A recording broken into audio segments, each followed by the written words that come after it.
Welcome to the RCVR podcast and the official State of the Union address. Oh, boy. So big. I'm Kevin Truss with co-host. I should have known that was coming. With co-host Sean Moyes, S-E-A-N for today, and Jared Dyer, the producer, and also the brains behind this beast. But today's not about us. We have a very special guest. There's a lot of ego in this room, and that door is about to bust open because in this room, we have your leader and mine. Some people call him Sir. Some people call him the King of Clear. I call him my friend. Daddy. I I thought call you him were Daddy. for sure. You were I thought that'd be a weird start, but Reggie Kurtzy, the CEO, I don't know if we can say newly named CEO anymore. I feel like at a certain point, you're just the CEO, but I'm going to go with the newly named CEO of Clear Home, and my leader and mentor. We talked about mentors the other week. I didn't go over any of mine because I wanted to do it in person, but I'm nervous, you guys, because it's like there's two people. I've never met Ken Griffey Jr. It's gonna be a big deal for me when I do. And being in the same room with Reggie, this is awesome. And you're stuck here for maybe 45 minutes. And this is a big deal for me. So first off, thank you for the opportunity. How's that go again in the movie? I'm picking up the sarcasm. That's good because I'm laying it on pretty thick. No, for real, I'm actually really excited. This is our third episode is all, but we probably should have started with you because No, who's been on? I should probably know the answer to that. We've Isaac had Mon. Isaac Mon. Isaac. Okay, that's a good. Is he the first? He was the Great one. first. That was a really fantastic start. Yeah. And then Redfern. Oh, I didn't beat Redfern. Unbelievable. You weren't even close. No, it's good actually. That's another great starting point. Thinking about how complicated this We had to business is. figure it out So, first yeah. before we had Reggie on, so that way we wouldn't screw it up. Oh, okay. Oh yeah, That was that's the- why this has gone so well. This is our 9th take, everybody. I'm just joking. No, for real, it's good to have you in here. I think that there's certain people in the company that get to interact with you on even a day-to-day basis, and they're super lucky.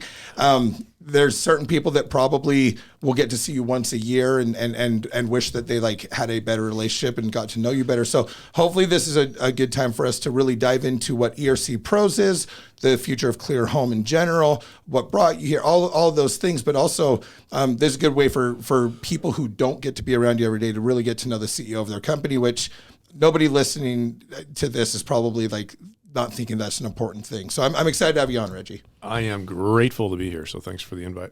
That's good. Well, let's get vulnerable for a minute, shall we? Oh, boy. No, so We save that for the end.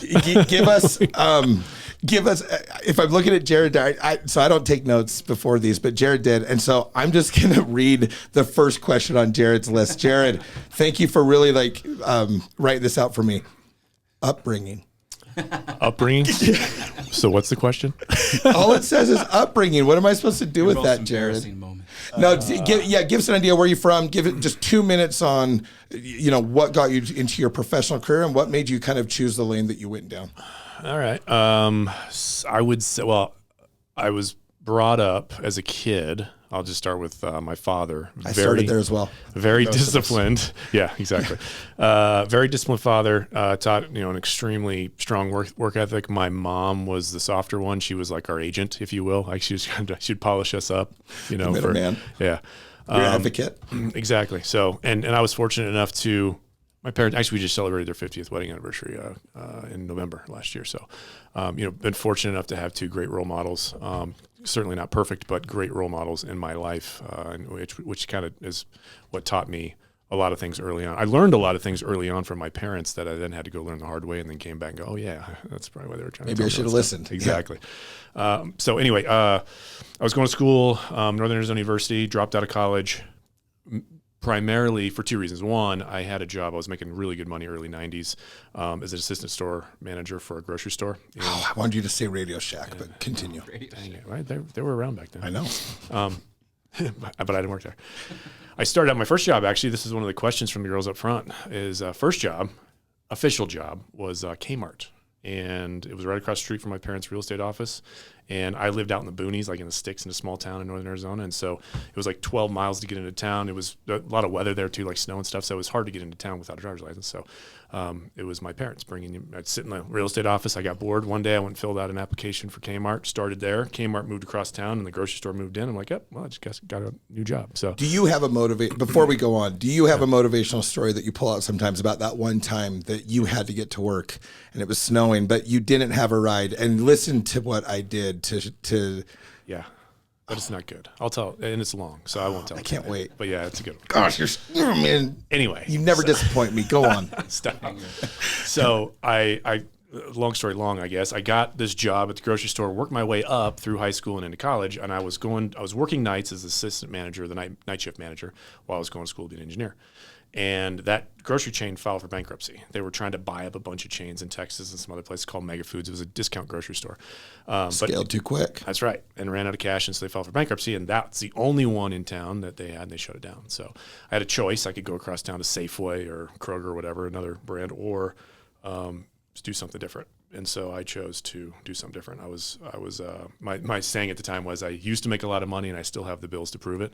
So I couldn't go get some, Joe job that I could have, but I would have, I wouldn't have had any money. So I had a house. My brother and I just bought a house. I had a brand new Honda Civic, 1993 Honda Civic with the rims and the stereo system. It was legit. But anyway, so I had to pay for all that stuff. So I went down, no kidding, down to the Department of Economic Security. Mainly because I was collecting unemployment, which was like $8 a week back then. You know what I mean? Pays the bills. It was silly. No, it didn't. And as I was going through this process of, you had to, they probably still do it today. I don't know, but it was on paper now. Now I'm sure it's online. You had to go down and somebody sign off that you actually were trying to get a job, which of course I was, but you had to go through that exercise to get your $8.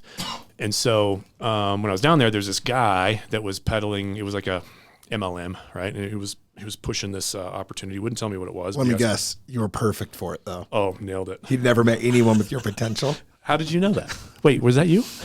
I'm your father, Reggie. Indeed. So begging me to come back. So I come back and it's this boiler room type meeting, right? You got 15 people in a room. Nobody knows what they're there for. They're just looking for a job, right? And you got a guy up at the front of the room. He's going on and on about something so vague you have no idea what it was.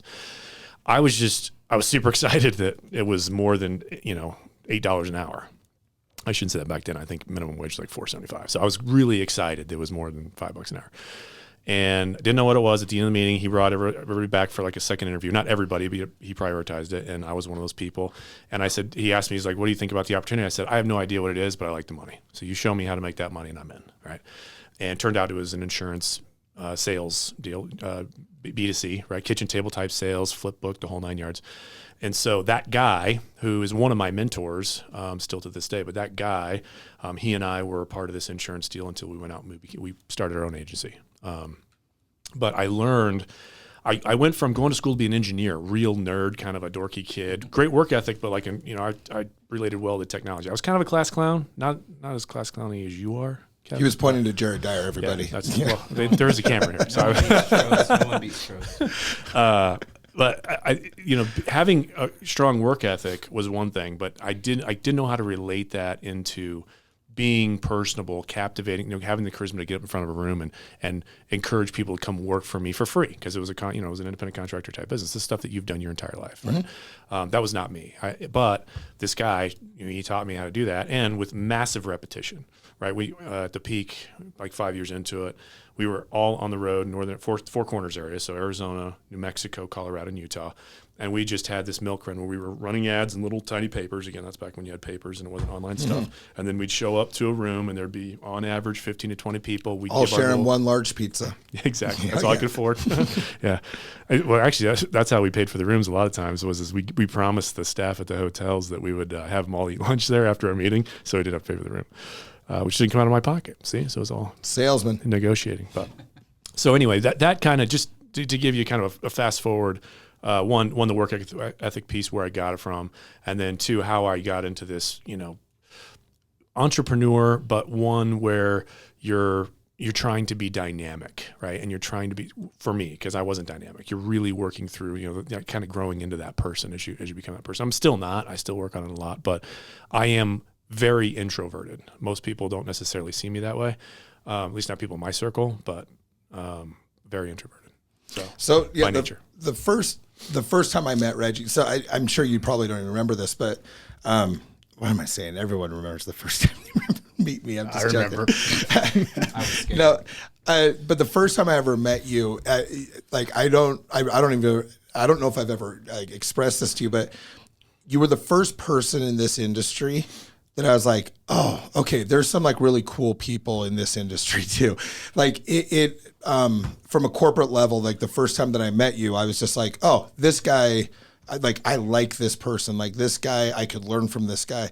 And it actually, like, I don't want to say I wasn't impressed with everyone else I'd met, but I finally met somebody who I was like, oh, this guy could control a room. This guy. So it's funny to hear you say that you're introverted, because when I first met you, I was like, oh, finally somebody kind of like somebody that I can relate to. And we joked around.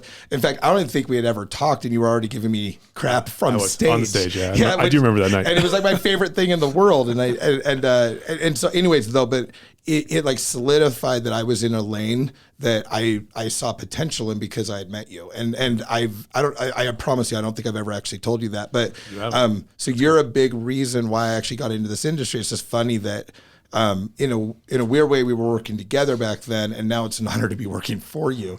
No, but for real, you really introvert. I think that's a really, I hate it when people are like, I'm just not a salesman. To me, it's like nobody would choose to go knock on that door rather than sit at home and not knock on that door, right? If it was all the same, but you're driven and you see opportunity, and if the juice is worth the squeeze, you can step out of your comfort zone and you can make yourself do hard things, which is what you did on the road for all those years. And so, if an introvert can get to be the CEO of this company, then that shows that we can force ourselves to do hard things if the juice is worth the squeeze. Do you agree with that? For sure. Yeah. That mentor, another mentor I had, who actually sits on our board, Clear Home board, is a guy that taught me that the longer you can stay in that kind of uncomfortable place, the better off you'll be. If you can learn that discipline of staying uncomfortable, because success rarely comes from comfort, ever. Actually, I should say never, at least from my experience. I'm sure somebody will probably troll this podcast and prove me wrong, but from my experience is you get paid to solve problems. Solving problems is uncomfortable, and the harder the problem you solve, typically the more money you'll earn. So, I would agree with that 100%. I love that line. So Sean Moyes taught me something. Tell your dump truck. I've used this multiple times since I heard you say it, and I just so you know, I always give you credit. But I think credit. I want $1 every time you use it. You want royalties, okay? But tell your story of the dump truck, because that is exactly. There's two types of people in this world, and it's pretty simple because the same person can walk into a business or in any situation, and you're viewed as a dump truck, and you're either coming to dump another problem on, another thing they don't want to deal with, and that could be determined by your pitch or how you engage initially, or you can be the dump truck that helps resolve someone's problems. And when you learn how to be a problem solver, you learn to be that dump truck that is there to help and haul things away. You never want to be the other, right? And some people don't know how to distinguish that. One quick thing too, as Reggie was explaining, that you were, one of the first things that you spoke about here at Clear was how you were second string years. So here we are. To go in and always there to step up when the time came. But what you just described about your upbringing and mentorship is really cool. It adds more context to who you really are, because you can only be ready to take that move if you've also made really hard decisions, put yourself in uncomfortable situations, and actually created those opportunities so that when they come, they fall. So it actually adds some dynamic context to who you really are, which I appreciate. No, I like that too. I want to touch a little bit more on the problem solver thing, because I actually think that's one of your best skills. But I want everyone listening to hear this. There's only two types of people in this world, and you are one of these two. You're either a problem solver or you're creating the problems. That's what Sean's dump truck analogy says. And so you need to be self-aware to know which one you are. And if you don't know, then you're probably one that's causing problems, I promise you, right? Because solving problems takes effort, and it takes buy-in, and it takes loyalty and all of those things. So people ask me all the time of man, what do I need to do to advance, or what?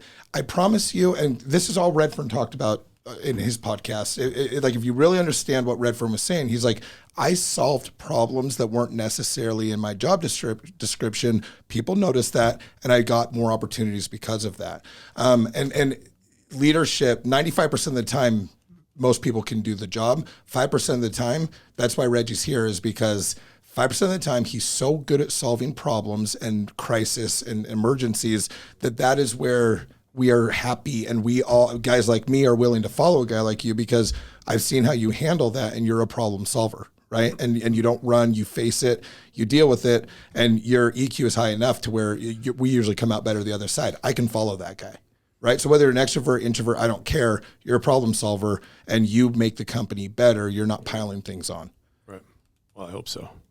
If you were a problem, if you were part of the problem, we'd have a real problem. That is a great note for success, though. It's the same thing I tell even from children from a young age. It's not that you don't want to do homework or you don't want to do anything. It's that there's problems in life. The sooner you learn to solve problems, the easier the rest of your life will be, because life is full of problems and problems have solutions. And so if people want to know how to be successful, if you can't problem solve, you've missed one of the most important basic steps. Right? You can even say a definition of leadership is I solve people's problems, right? Because they can't solve them on their own. They look to me as their leader. I solve them for them. If I can't do it, then I'm going to go to my leader. At some point, somebody's going to solve that problem, and they're going to be the leader. You can be that you can be that at any point in that totem pole. I think the discomfort piece. I don't know, not to. No. I love that too. We could have gone there too. Well, I think there's like a generational gap too. When I hear myself and I hear us, we're all right around the same age, talk about problem solving and discomfort. You know, most of us, I mean, even us as adults, we're trying to solve for comfort, right? We're trying to solve for this. And I think young people today, especially, like, you know, it's like if there's anything that's out of whack or out of line or it makes me uncomfortable, I want to eliminate it immediately, right? And not in a healthy way. Many times it's like to remove it just because I don't want to be faced with it. And so I do think that going back to discomfort, don't run away from the like for me, an example would be in school. I was really smart in math, whatever, and I excelled in math. But I got to so much so that I was taking college level classes in high school. And I remember all my friends, like they were out on the playground having fun, doing stuff. And I'm like learning calculus. And if I obviously going back, if I had it back to, I knew the right thing to do. I had to do it the wrong way and come back. But in that moment, I'm like, why am I doing like this is too hard. And I quit. I just gave up on it. And stupid, silly little example, but for me, that was me just going out and seeking comfort versus discipline to get through to the other side and really have a real life lesson there. So whether it's problem solving, whether it's whatever, you know, the terminology we use, I think for the broader audience listening, when you find yourself faced with some sort of adversity, do not take the first, probably the first guttural feeling for you if you're not used to solving problems, which is either run away or act like it's not there, ignore it, or you know what I mean? Like, I just say that because I see that a lot in folks today, and it was there with me as well. I just don't know if it was quite as prominent as I see a lot today. With people who just do not want to face. They just don't want to be. Nobody likes to really face a problem head on. Well, and how important was that relationship with your dad? Where, guess what? Like, he was a little hard on you, and you learned those things. I mean, like, sure. I'm sure you're super I know a dad who has some sons playing in the NFL and some more that are going there, and he's super hard on his kids, and people make comments all the time like, man, that guy, I'm like, his kids are all in the NFL. Like, they have reached the upper echelon of what they're doing thanks to the way that their dad treats them, and they actually love him for it. So they're not mad that their dad's mad or hard on them. They appreciate it. It's hard to watch sometimes for outsiders, but man, that's what pushes those guys. So I love that, like, you recognize that in your upbringing too. Yeah, well, I was just fortunate. I was fortunate to have that in my upbringing. And again, even as fortunate as I was, I still chose many times to have to go figure that out on my own. So anyway, does that answer the question for upbringing, Dyer? Make sure this is going to be a 9-hour podcast if we're going to go through all these that way. Next question. Fall asleep to listening to Reggie, so keep going. Oh, geez. Next question. Passions. I'm just joking. I don't care about your passions. What I want to know. So when I met you, you were working at Perfect Circle P10. And we. So the cool thing is Reggie's been the CEO here for going on 7-8 months. But we've had a relationship with Reggie for over 10 years. You and Paul have been good friends for a long time.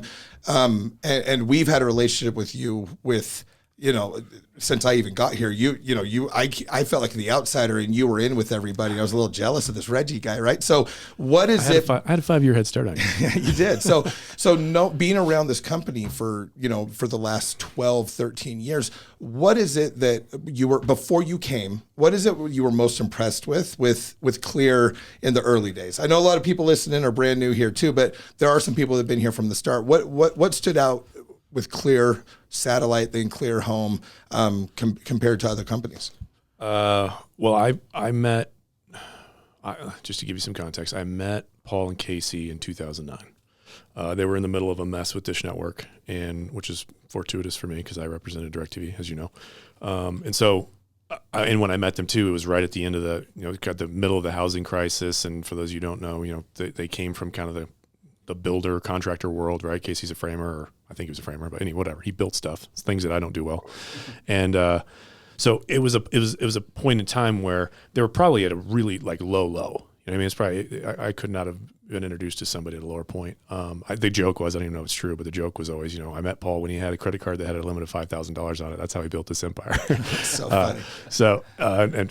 There's probably some level of truth to that, but early on, I knew, especially Paul, I didn't really get to know Casey till later on, but with Paul specifically, he didn't allow me to interact with a lot of people in the company early on either, right? I think the first time I actually really got to interact with a lot of salespeople was when Slice took me out to show me how to install or to sell. Yeah, when he trained me on door-to-door sales. That's always brings that up too. So. Yeah, so Slice, hey, that was gratuitous for you. I hope you're listening, buddy. So he's probably working, but go on. I'm sure. I thought we were streaming this live. So really, I was impressed. I just be candid, and he probably won't listen to this, so I'm not a butt kisser because he'll never hear this. But I was impressed with him. I was really impressed with him and just his tenacity. I thought I was a guy that wasn't a quitter until I met Paul, and I'm like, holy smokes, this dude, he gonna win no matter what. Foxhole dude for sure. Yeah, he's gonna win, and so. So I was really impressed with him. And for the majority of my relationship with Clear, you guys were my customer, right? I was the sales guy and, supplying and supporting you guys in any way I could, and you guys were the customer. So that dynamic can be unique as I think everybody in here is a salesperson. So, what you say to your customer is usually really polished up. And with Paul, early on, I got to a place where I would tell it like it was with him because that's really what he wanted from me, and that's, again, in that dynamic, it's rare that you have somebody that you can kind of unload on. And so we had really healthy conversations, whether it felt good or not, and not argumentative or combative. You and I have had some of those. Honest and transparent. Yeah. Yeah. I mean, to the outside looking in, somebody's like, oh dude, these guys are going to start throwing hooks. But, there's a mutual respect between the two of us that we can say things that probably should be said. Again, there's the truth's in the middle, right? So yours and mine are typically, polar opposites if we're not quite seeing eye to eye. Truth's in the middle, but you got to get from here to here, right? You can't start here. And with Paul, that became clear early on. And so that's why he and I forged a real relationship. And even after, I kind of ascended at Perfect 10, Perfect Vision now, but as I ascended over there, I wasn't necessarily as involved in the day-to-day of the business, but Paul would, on a very regular basis, call me up and be like, hey man, what do you think about this? What do you think about that? And really went from a customer relationship to a trusted advisor kind of relationship. And so again, I know that didn't answer your question specifically about Clear Home, but that's how I got really to have this respect for Clear Home. Then once I did get a look under the hood to see the team, the people that he had surrounded himself with, and that was not too far before you got here. As a matter of fact, I was in the car with him on some crazy road trip in Kansas City. We were going around seeing a bunch of offices and I was in the car while he was on the phone with you trying to convince you to come over. So I kind of felt like I knew you a lot when I made the stupid joke from stage about you. I had a little bit of a backstory. It wasn't just I pulled it out of a hat. So, but anyway, as I got to really get my arms around the organization, I realized that not only was Paul a fighter and a winner, in his own little kind of world, but he surrounded himself with similar kind of people, really talented folks. And he had the ability to attract people from all walks of life, right? There's this group, it's a sales organization, but the diversity in this building is insane. Yeah. And that's kind of unique. When I say diversity, I mean the way people approach problems. Obviously there's a lot of dudes in the building, but So that's not a ton of diversity there. I shouldn't say that though. There's a lot of females in the building as well, even on the sales side. But just the way people approach problems, there's so much diversity. It's incredible. And so as I got to see more of that, I was like, okay, I'm intrigued. If I was going to duplicate that, how would I do it? Right. So you're the average of the 5 people you surround yourself with. I want Paul to be all 4 of the 5. Right. I want to figure that out. So, and then through that trusted advisor relationship, Paul calling me back and forth, and he started to peg me like, hey, you want to do this? You want to do that? I'm like, oh, I can't, dude. I got this loyal to these folks over here, and they die on a sword for me, so I will for them. And so he poked me for quite a few years to try and come over and do something before this gig. Well, and so let me go there for a second, because I actually knew before we even offered you the position, I know that you had some other opportunities that probably would have opened up to you quickly. And I'm pretty sure you're aware of that too. And so, for you to take the jump, that was going to be my next question anyway. So for you to take the jump to join Clear Home, when you knew that there were probably some other potential opportunities around the corner, honestly, like it meant a lot to me that you even considered it, let alone accepted it. And so, yeah, where did you finally pull that trigger? Like, what was the deciding factor? It was quick. Is this where we cut away to the story? Well, maybe I'll. Okay, that's going to be you started first. Okay.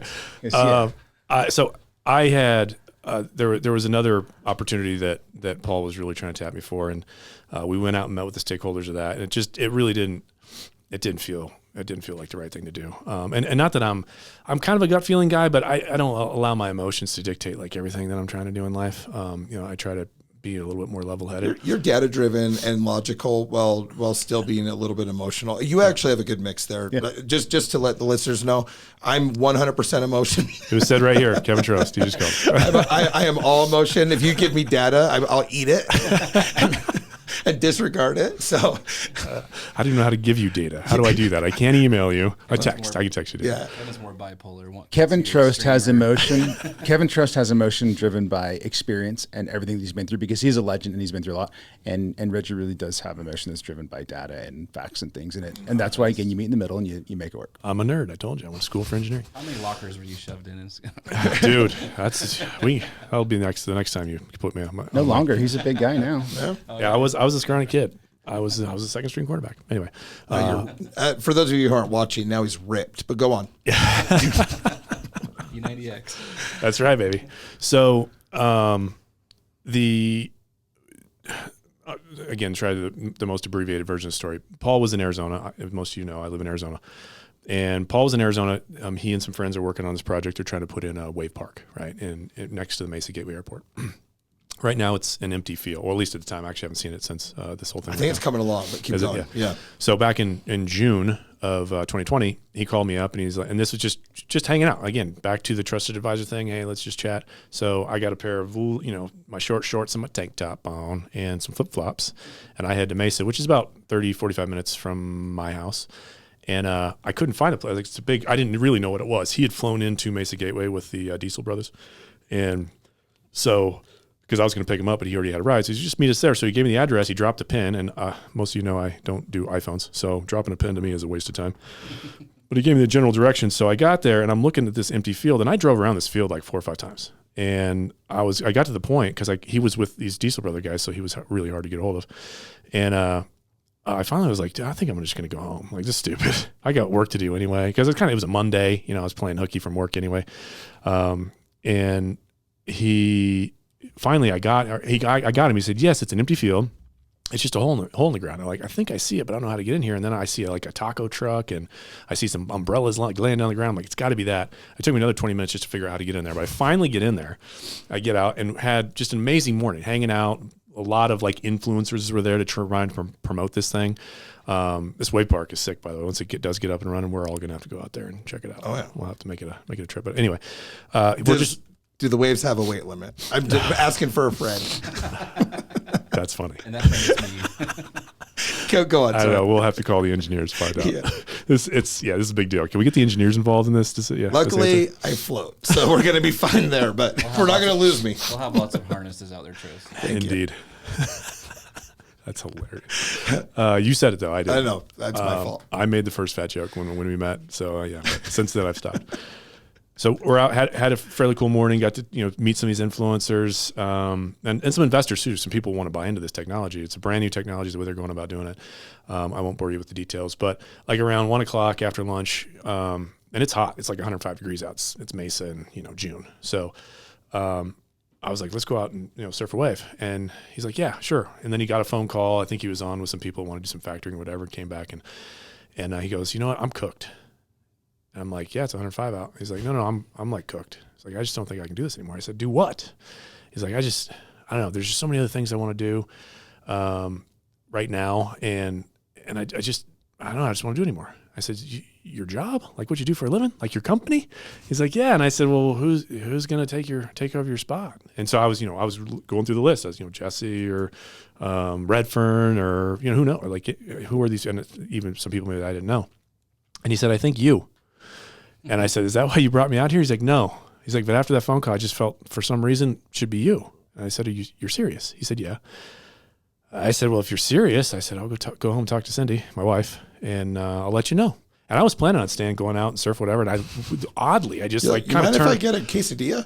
Yeah, I didn't even do that. I just kind of oddly, I like walked off kind of stunned. I was like, mainly because I didn't see him stepping down. I was like, it was less about me taking over the role. That hadn't set in yet, right? That set in when we had the meeting, the first meeting here. But when he had said, I was like, dude, his identity was kind of like he's the guy at Clear Home. Like I don't see you not being there. And anyway, went home, talked to my wife. She's like, and my wife's super cool. She's like, Reggie, whatever, you do you. As long as there's food on the table, you do you. And so I said, okay. And It's like, Ronald, just do whatever. You're like, my name's Reggie. that's exactly right. Were you there? She's like, yeah, just let me know if you move to Utah. Yeah. Trust was eavesdropping on it. Sorry, keep going. Sorry. So she's cool. And that night I booked a flight to Little Rock, Arkansas. That's where Pete Ten's based out of. And so I had to go tell the CEO, acting CEO, and my boss, SVP of sales, and let them know. And it had to be in person. It's not you break up with your girlfriend via text. You don't break up with a job of a career really of almost 20 years. So I flew out there, and they were gracious. I mean, CEO was pretty ticked, but but he as ticked as he. You were the slice of P10. We get it. That's exactly right. So and that was on a Thursday. So Monday we had the conversation. Thursday I quit my job in person in Little Rock, and the following Friday we had that meeting here. So Isn't that funny? It just reminded me of when I made the decision to come over in 2000. It was a 3-day. I mean, it was a big decision, and it was a 3-day turnaround. Like in 3 days, I was working. I was like in the office working. Yeah. Like it's crazy. Like usually those, you would think. I think when you wake up and you're excited about it, it's right. That it's the same thing with my goals. When I wake up and I'm excited about hitting my goal that day, I know I'm aligned with like what I'm going to go accomplish and things. If I'm trying to talk myself into what I have to do that day and I'm not excited about it, it's a tangible thing for me. And so, there's a level of commitment there too, because what's cool is you just made a commitment and you're in. Decisive. Right? You just made a decision, which is why you are in a position where you make decisions, right? One of my favorite things how about cool is Reggie is there's no paralysis with analysis with Reggie. He's decisive. We make the decision 99% of the time, whether it was right or wrong, it still worked because we know how to execute, right? And Reggie knows how to, he's a problem solver. So even sometimes the wrong decision can be the right call if the timing is right and you can still make it work. So, well, and I will. Well, it may have been a quick decision. That's a good call out. I lived a lifetime between that afternoon Monday and when I got here that following Friday, of all of the thoughts that went through my head on Emotions. Confirming the decision. Yeah, the emotions, but also the reality. Right. I could make a decision that quickly because I knew I knew what I was getting into. Right, for the most part, there was a couple surprises. We'll talk about those later. I had lost a little weight. That's probably what you're getting at. So one of my favorite stories when you came over, though, is Sean. You got to tell the story of how you. So Sean is the director of the entire ERC program, which is one of our bigger campaigns. And Sean tells the story. I think it's so funny. It's actually one of my favorite stories. Also, just to not lose it, you can make really decisive decisions when you prepare, and you're very good at that. And so that's a really good point to hit home on, right? So I don't get embarrassed. although I do embarrassing things all the time. So the fact that I don't get embarrassed is because I'm an idiot, right? And I have a habit of putting my foot in my mouth. But it's Clear Home. Clear Home has a history. And so people are always showing up. I'm fairly new here. It hasn't been 2 years yet. And this guy walks in, Reggie, and he's hugging everybody. Hey, Reggie. And it's like, this isn't new. People come in all the time, say hi, that used to be here. And I go, hey, who's that? And Jesse goes, oh, that's the new CEO.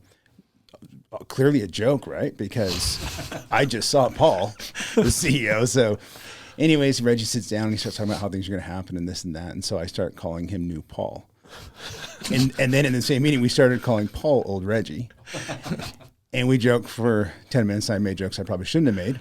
And then we leave and I go, yeah, so who's that Reggie guy? And Jesse goes, that's your boss. That's the new CEO. And I was like, what are you talking about? And then everybody's like, oh, you don't know.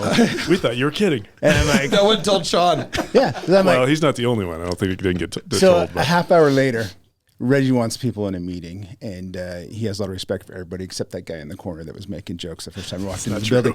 But I will say this. The one guy he doesn't have a relationship with is the one guy disrespecting him the most. What's cool though. I loved it, by the way. I thought that was probably the highlight of the day. That was funny. But go ahead. Sorry. What's cool though is so Reggie shows up, and I came here. I know Paul. I've known Kevin Trost and Jesse Christensen for almost 2 decades. The thing about Kevin and Jesse, this isn't about them. These are two of the human beings who have total principle and integrity. That's how they operate, and that's a balanced wheel. That's not just at work. Kevin Trost and Jesse Christensen have so much integrity, and they're principle based, and I respect that. And that's actually why I ended up here, because I trust them, right? So then Reggie shows up. This is the new boss. When you show up, I'm sure you wanted to earn respect from people. You not wanted to. You need people's respect. You're the boss, right? You put on the pants. You make decisions. You need respect. And so there's probably time when you're making sure that you do things correctly. And on our end, I don't know what things are going to turn out. How are you going to feel about me? Is my role needed? Whatever, you know. And so there was a little bit of time where I was wondering how things were going to go. But there was a day when Jesse came to me and he just said, "Hey, Reggie said this, and he's got our backs." And as soon as Jesse said, I respect that, and he's got my respect, done. Like, if somebody like Jesse respects you and backs you up, that's all I needed to hear. And from that day, I have total respect for you, because if Jesse, a man that principled, and with that much integrity, respects you, I do too. So even though we started off on kind of a funny spot, No, dude, I loved it. It led to total respect. That's hilarious. So, Kevin knows me enough to be. I try not to take myself too seriously. Right? It's a good thing, because I already have kind of like the resting jerk face anyway. So if I took myself really seriously, people would not want to. When you have a perfect body, you can't help it. Also, yeah.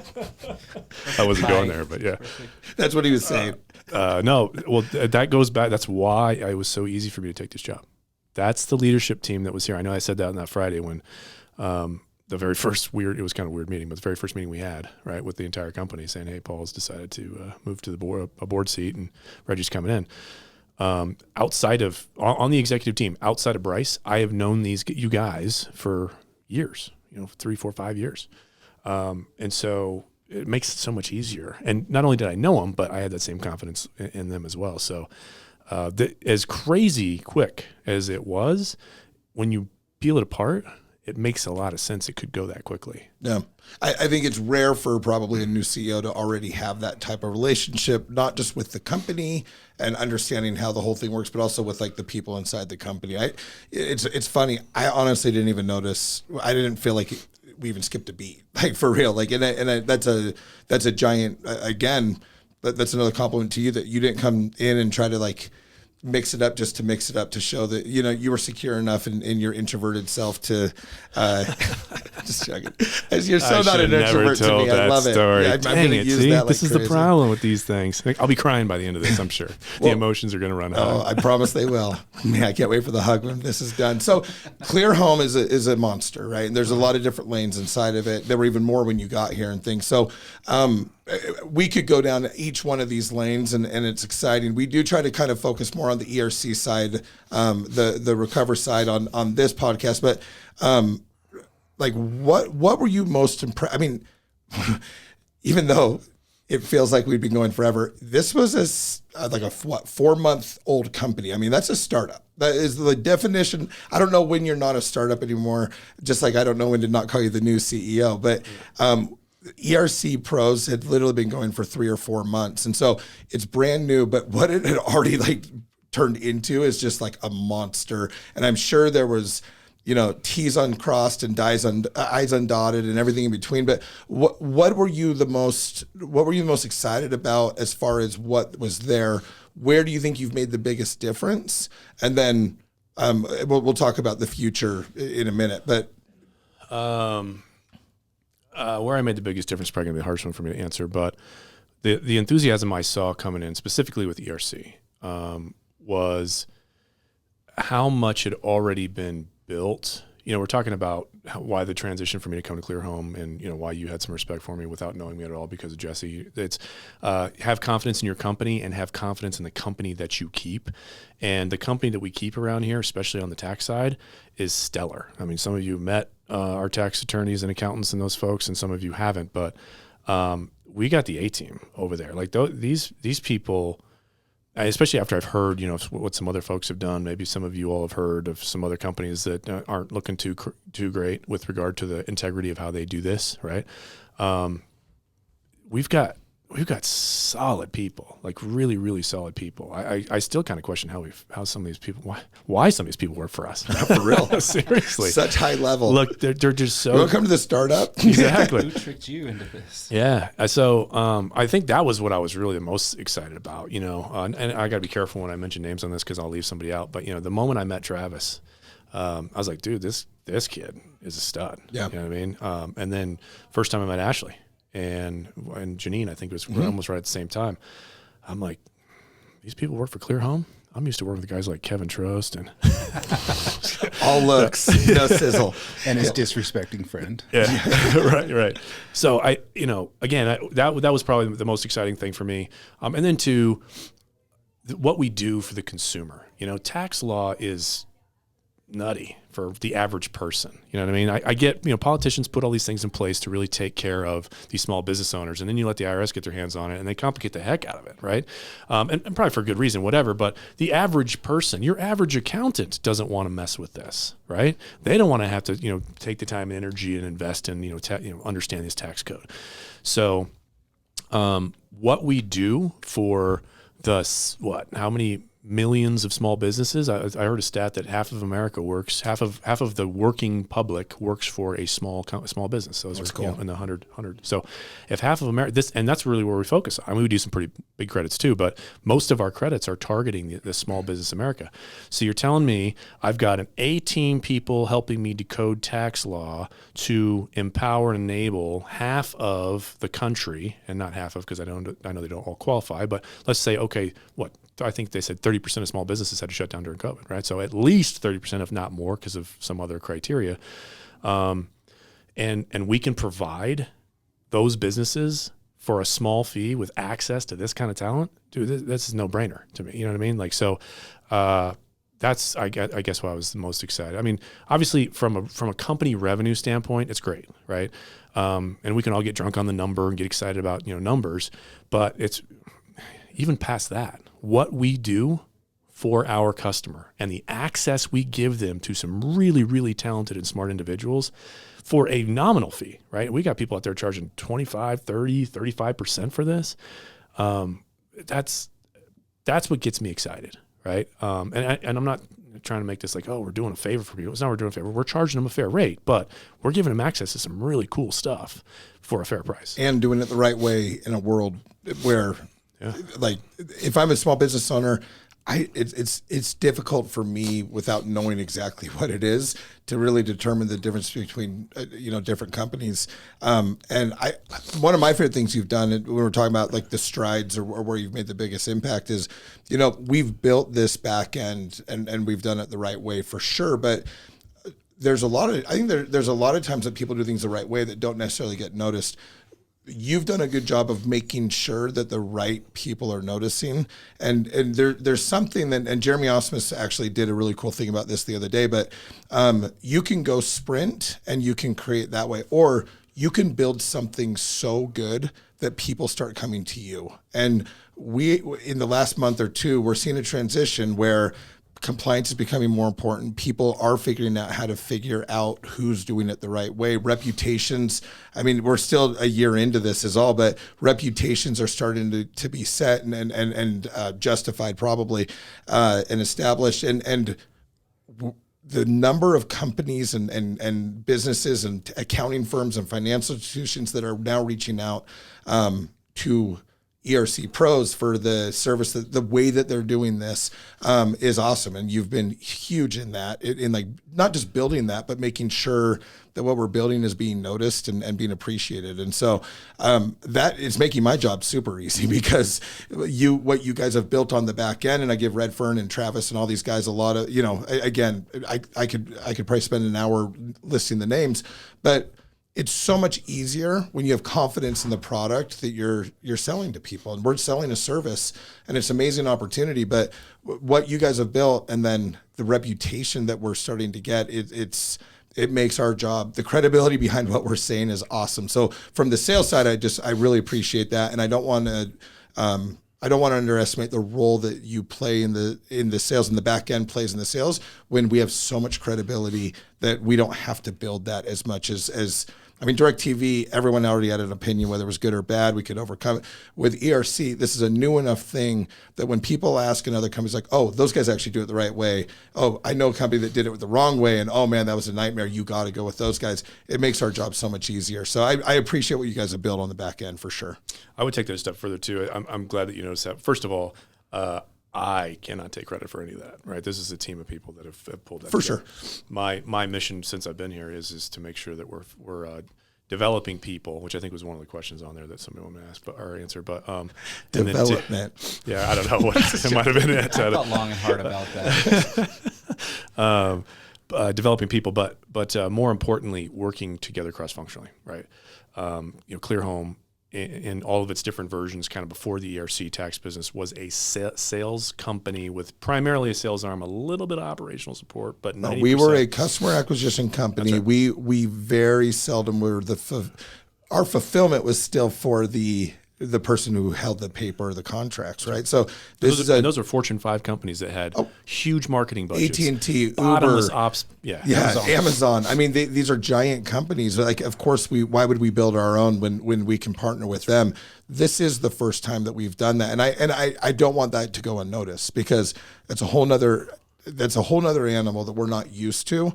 But I'm not joking. Our reputation at ERC Pros, that's from a salesman standpoint, it has more credibility than when I would go talk to people at Amazon. There were a lot of people who didn't like Amazon, and we had to overcome that. And I actually really like Amazon, but for any of the corporate people listening from over there, from San Jose, but in fact, they're my favorite.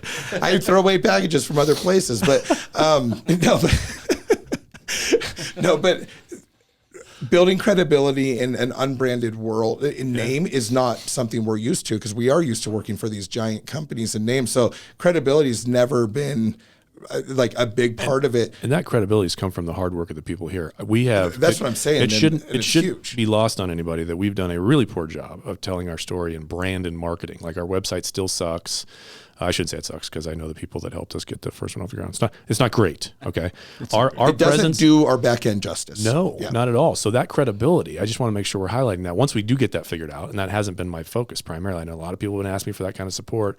I would rather invest my time and energy and resources in and actually providing a fantastic product, and then I'll go tell somebody about it, right? Not to mention, when you're scaling as fast as we are, for sure, there are priorities, and we try to get to all of them. But go on. Well, and there's other folks in our space and spaces similar where they got it reversed, right? They go out and they got the prettiest sales slicks and they got the greatest websites, but the product is garbage, absolute garbage, right? Yeah. So, for those of you listening, we're working on it. I think there's a few people specifically that might tune in just for that. We are working on, making sure we look better online, even for hiring, right? We've doubled our headcount since I've been here. We've doubled the employee size of this company since I've been here. And that's not just ERC, obviously that's across the suite of companies. But, when you're hiring people and you don't have a great online presence, we're kind of having to work twice as hard to get good people in the door. So I know we need to fix that, but don't let it be lost on anybody that our credibility comes from that back office, ops, Redfern and team, all of those folks. So most of our accountants and attorneys are remote, of the work that they do every day. That's powerful. When again people beat a path to your door, not because you told them to come, but because they found out organically that you were that good. And So anyway, It's powerful because it was earned and it's new and it's not resting on laurels like some of the other ones. It's we've earned it and it's fresh enough that it's there because it was earned. We're not resting on anything just yet. Yeah, I also think it takes a lifetime to build a reputation. It takes a moment to lose it, kind of thing. Especially in this world where there's so many questions and so many companies maybe not doing it quite like how we are. I love we talked a little bit about integrity, the integrity of our back end process. I would be in the meetings where corners could be cut, and that's never even an option. And I honestly, I love that about. There's not one person pushing for don't you think there's a little bit of a gray area here, things like that. Are we missing out on some places where we maybe could have gone potentially, right? But guess what? I also like being able to sleep at night every night. And so I'm so grateful for the way we do it on the back end. And it's actually our biggest strength. I think we're going to find out how much we didn't miss when some of these other organizations get called out on when the the carpet. audits start. Yeah. No, I for totally sure. agree. And actually, where somebody was asking about, what are some of our future products? One of them is going to be fixing other people's ERC problems. Oh, right? for sure. I guarantee that's going to be a big part of what we helping do. people with their audit process when those companies are gone and things like. No, I honestly I don't think we are underestimating how big of a role we may be playing in that there. But I do want to touch on what are you most excited about right now today? Like what are you most excited about today? Then a lot of people always ask, well, ERC doesn't last forever, so we're going to get to the future. People, hold on, a little teaser for you guys. But I do want to know, what are you most excited about today? And then also, who's your favorite employee? So let's start with what you're most excited about today. Joe's is Tim. Yeah, he's not here. I've never yelled at you. I should have said she's not here. But okay. What I'm most excited about today, there a lot. I don't know. I wish I would have been more prepared for that question. That's a rough I want one, that to I know. be. I want it to be meaningful and not kind of all over the place. But what I'm most excited about today is what we're starting to be able to do with data. Right. The IT team is an unsung hero in this as well. Redfern's gets some accolades because he's busy. IT's like the lost luggage department, right? You don't even know they're there unless it's broken, and then you're yelling at them, right? And so, and again, they've had to automate and build up this entire process from scratch. There's no script for this, right? There's no book you read to figure this out. So there's a tax code. My favorite thing is when I'm in a meeting, I'm like explaining my vision for something. I see Jeff just like, what? Like, what are you even talking about, man? Yeah. But then he's a mad scientist. Him and his team find a way to give us a version of that. And it really is. You're so right. That you notice when it's wrong. You completely disregard it when it's working perfectly. That's right. Yeah, it's like a bass player in a band. To Kevin and I, it's like We'll magic. go there. We're going to end with your musical accolades. Don't you worry. I'm just disappointed I didn't get invited to open mic night on Monday. Oh no, I did get I invited. believe you got a personal text, but go on. I'm excited about our ability to automate a lot of things. We do have big plans for the future. We'll wait till we get to that question. But you can't get there unless you throw a bunch of people at it, right? And that's not usually the best solution. Or you create efficiencies and processes so that you can give the current stakeholders enough daylight to begin to develop, other things, right? We are on the doorstep of that. This is a very complex and complicated process.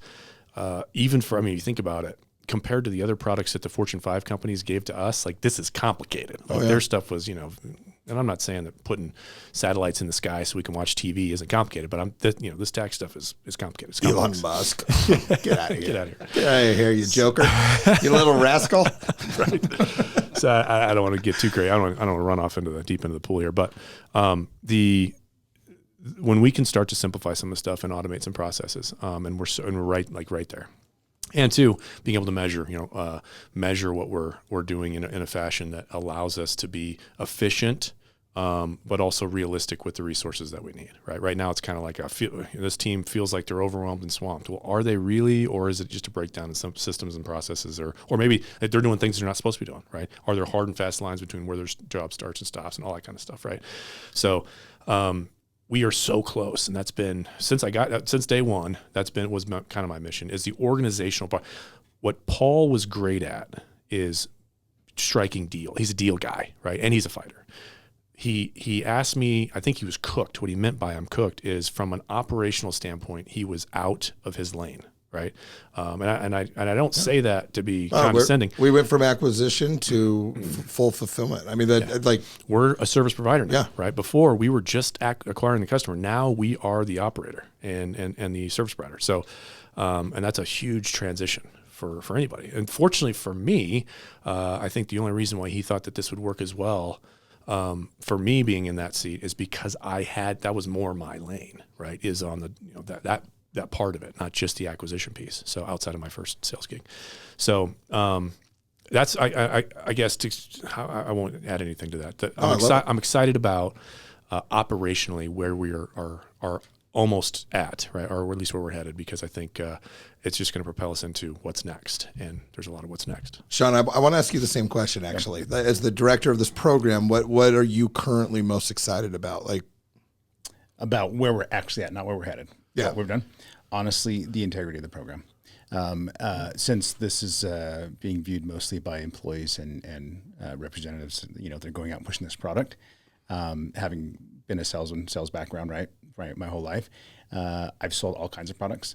It's so much easier to sell a product that truly has value, that's just there. It's a pretty easy answer. It's not really the answer you want, but honestly, just can't get lost in the fact that this process and the people that we have, the level of people that we have, and the amount of effort we've put into doing it correctly is just crazy. And so when you finally can understand that and go and push it, it's so much easier to push a product like that you're proud of and you can stand behind. It's so much easier. And also there are very unique and proprietary aspects to our product. Who sold crappy products in their career? Not the best. You're not the best, so you spend most of your time coming up with a pitch to apologizing. Exactly. I know this sucks, but and even if you sell a good product but there's comparables, that's hard. No, but when for you sure. sell something that is actually good and actually has proprietary aspects to it that can't be matched, what an opportunity. That's awesome. And so I get very excited about that. Do you guys want to know what I'm most excited about? I do want to. Yes. Can you tell us? Just being in this room for an hour with Reggie. But overall would be just been an hour. The momentum of this program. Momentum for me is tangible. To me, it's the most important part of my job, and excitement level and positivity and all that stuff. I've felt a literal shift in the last 3 weeks of the momentum for the company, not just on the sales side, from the company as a whole. I think like you said, something finally, it just clicked. Scaling doesn't hurt anymore. It's exciting. And I think we have enough, it's built on the, like you were saying, with integrity on the right things. And now it's just how much are we going to take advantage of this? And now I feel like we can sprint, and I feel like the momentum is behind us as a company, not just this group here or this team here, but as a company as a whole. And momentum is real for me. That's what gets me excited. And it has been tangible lately, and it is time to go, and people feel it. No, I love it. Feels good. I love it. Deals are flying through the back end. Our geo, we haven't even talked. One thing I want to just touch on, our governmental order, the way that you talk about proprietary thing, the way that we do it, the database that we've collected, it really is, it is so good. It is so much better than other things out there. I love it when companies look at other companies and then compare them to us. It's my favorite thing in the world. Okay, so you made the sale on your own. Tell me one reason why you wouldn't use us. No, that's why we're talking to you. Yeah, we know, right? How nice is that as a close? You know what I mean? So we could talk a lot about that, but I do want to kind of wrap this up. So my last question is, the last couple weeks, part of the momentum is a big question that, salesmen and the people in this company, we've built this monster. We really have done a good job of not getting distracted and focusing on ERC, because I think we all realize that there's a time limit on this, and there's something so nice about being focused on one thing and doing that well, but it's also positioning us to be able to do a whole bunch of things amazingly.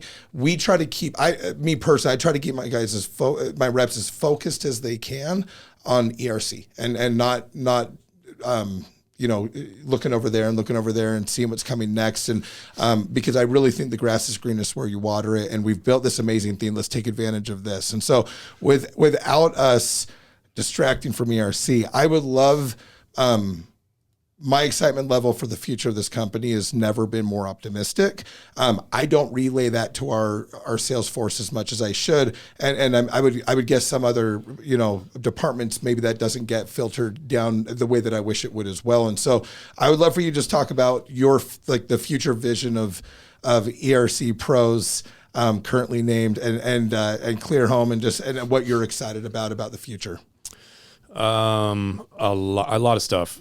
Clear Home is a management services company. We do have, 8 or 9 different organizations that we provide management services for. Obviously, ERC is one of those. Mm-hmm. And one of the most meaningful. I want to make sure I validate that. Some people say, does Reggie get that, ERC is the big dog? Yes, I'm not. It's not lost to me. I see the balance sheet. I see the P&L. I get what drives, a lot of things that go on with the Clear Home management services company. But that said, historically, again, Clear Home has been kind of, to use a term that's probably somewhat derogatory, a one-trick pony, right? You got so embedded in one lane that when the wheels came off, you had to start over, right? And so for me, being able to have diverse revenue streams, right, from multiple companies under in the management company, is where I see the majority of our future. Now, the additional revenue streams could come from another company, like War Room, for example, right? Some of you may know, may not know. We have a software company that we provide services for, management services for, a sports marketing company that we do. Obviously, the Amazon business is still around. So there's still a lot of those different lanes that we have, which keeps, diversified revenue. Now, we need to make sure that we're not, that we're prioritizing each one of those, right, based on, the real opportunity in front of us. But I want to continue to develop that, right? So people that want to stay pigeonholed and like the hunter kind of go out there and, drum up new business, well, we should be having opportunities for that. Actually, candidly, on a different scale, but a War Room could be that, right? Mm-hmm. The opportunity, the amount of colleges and high schools that could benefit from that solution in this country is insane. And why wouldn't we? Should put our foot on the gas of that, right? So for those folks that want to go out there and kind of carve it. Plus, I would imagine some people would probably. It's kind of like the ERC business. It's not, but it's kind of sexy, right? We don't charge anything for this up front, right? It's basically a free service until we ask you to deal with us. Sports is kind of another one of those kind of sexy jobs, right? It's kind of like, hey, it's cool. I don't personally, but I know people in this building love sports. They absolutely love it. They'd love to be in those circles, hanging out with athletes. Not us, Reggie. You. I know. Not but us. I know you hate sports, but after the 16th sports analogy today. So, and so that's the broader, like, hey, the future, with specific to ERC Pro, since I would imagine that the lion's share of the audience is going to be that's listening is focused on that. It is called the RCVR ERC Pros podcast. Yeah, so. Exactly. So I'm assuming most of you are here for that. I do hope everyone's listening, but yeah. For that specifically, some of you have already seen, Travis and team did a little kind of funny bit at one of our well-deserved Wednesdays where we showed you, right, kind of what we're kicking the tires on. There's a lot of opportunity in the tax credit space. ERC made a lot of sense because there was not a lot of people in it, so it wasn't going to be highly competitive, and it was a short-term window, right? So it gave us kind of this opportunity to really get in quick and see if we could figure it out, and we have. And so to steal a term from Jeff Young, because I liked it, and it was one of our first meetings we had here once I came on board, was he said, we've historically done a lot of sowing, right? We'll do all this energy into building something, and then we abandon it and move to something else, right? And we don't spend enough time reaping from the infrastructure, the systems, the tools, whatever that we've built. And we've built back to, I can't give the accountant team and the attorney team enough credit, but if we built all that, why would we abandon that after this? That seems idiotic to me, right? So let's see if we can capitalize on it. And again, there's so many other things that are similar to this that have been around for years and years and years that aren't, 24 months or 36 months and, mad grab and get out. And I think not only could we build an empire around that, but potentially, get to the point where we have executives just dedicated to that. Right now, Clear Home, the management company, has shared resources amongst all these things, but just have a standalone company.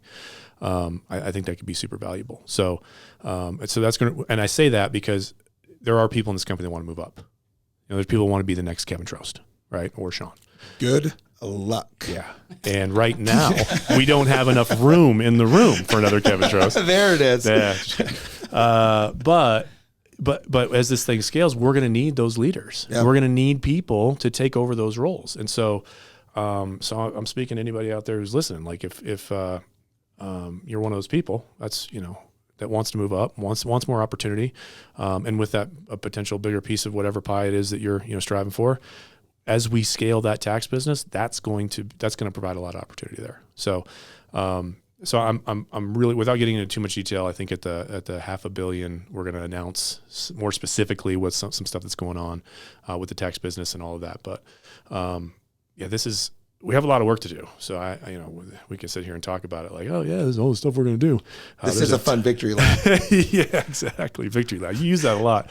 I like that. I actually like that concept. It's you said that once about, so you get a big check and then you disappear. Take your victory lap. Yeah, it's I know some people that just take a victory lap every payday. It's just your regular check, bro. That's why paying on Tuesdays is dangerous. Actually, sometimes that's why we switched it to Friday. I was like, I might not see you till Thursday night when you need to get paid again. Yeah. So, and don't get me wrong, I'm a fan of celebrating, but probably less frequently than some folks, and that probably has come across too. I like to give pats on the back, but I also want to make sure that we just don't run around reading our own press releases, getting each other fired up about, many times not even the right things. Like, oh, yay this and yay that. And then we look into it, it's like, oh, well, that really wasn't that great of a thing. And so, again, the success thing, we need to celebrate wins, but let's make sure they're structured, right, on things that are meaningful, that we really won. We didn't make up a contest. It's not like an honorable mention, ribbon that we're all getting wound up about. That was my generation, by the way. That's why I said that, because I was the honorable mention. I think we started it when I was a kid. Honorable mention. What does that mean? That means you didn't win an award. That means you didn't even place. That's right. That means you weren't even one. You weren't even one of the best losers. Yeah. We were so worried that this was going to crush your spirit. We printed up a ribbon for you. Anyway. No, I love that message, and I do hope that it's the two things that I hope that people, and I'm not talking about sales right now, I'm talking about company-wide. The two things I hope that you heard is, not only is there a plan, but what we're building is, the future is more exciting than the present in a lot of ways. Like, it really is. Like, what ERC is, it's so much more complicated than a lot of the things that we're going to be moving into. That's a little refreshing in a lot of ways too, right? So there is a plan, and that plan involves everything that we're building here, instead of having to start over. And believe me, I don't know how many of these start overs I have in me. Like, you know what I mean? Like, it takes a certain level of insanity to keep starting fresh again and again and again. And so there is a plan. Everyone is more than welcome. It is going to have opportunity in that plan. And if you took anything from Redfern's podcast, it was, hey, the cream rises to the top, and it's noticed. And if you take something from this one, the way to do that is be a problem solver. Like, be part of the solution, help figure it out. We're still early enough that even people that are starting a month from now can set themselves apart really quickly in a company that's this young. It's not even a year old right now. That blows my mind how big it is when it's this young. My puppy is older than this company. My puppy just turned one. Oh, we could do a whole podcast on that. I just got a puppy the other day. Oh, They're so cute. I wanted to end on a high, soft note. You know what I mean? I thought I was really rolling there, Reggie. I thought I was getting really motivational. Can we edit this later? We'll just cut that out and then tack it on to the end. Anyways, no, I'm just joking. No, but I love timing is such a big piece of an opportunity. I honestly think with the momentum, with what we've built and what we're ready to go do right now, the timing has never been better to set yourself apart, be noticed, and the number of opportunities that are going to come in the very near future in a company growing this fast, it's huge. And there's room for everybody, but the cream will rise to the top. Go do that, and that's what I hope you take from today. But Reggie, I really appreciate you spending time. You're a busy man. I don't even want to know how expensive this was to have you in here for an hour. Goodness. No, but I appreciate it. Hopefully you guys got a chance to get to know your CEO. And can everyone call you Daddy or just me? Just you. Okay. Let's not make it weird. All right. Thank you, Reggie. You're awesome. Thank you, Reggie.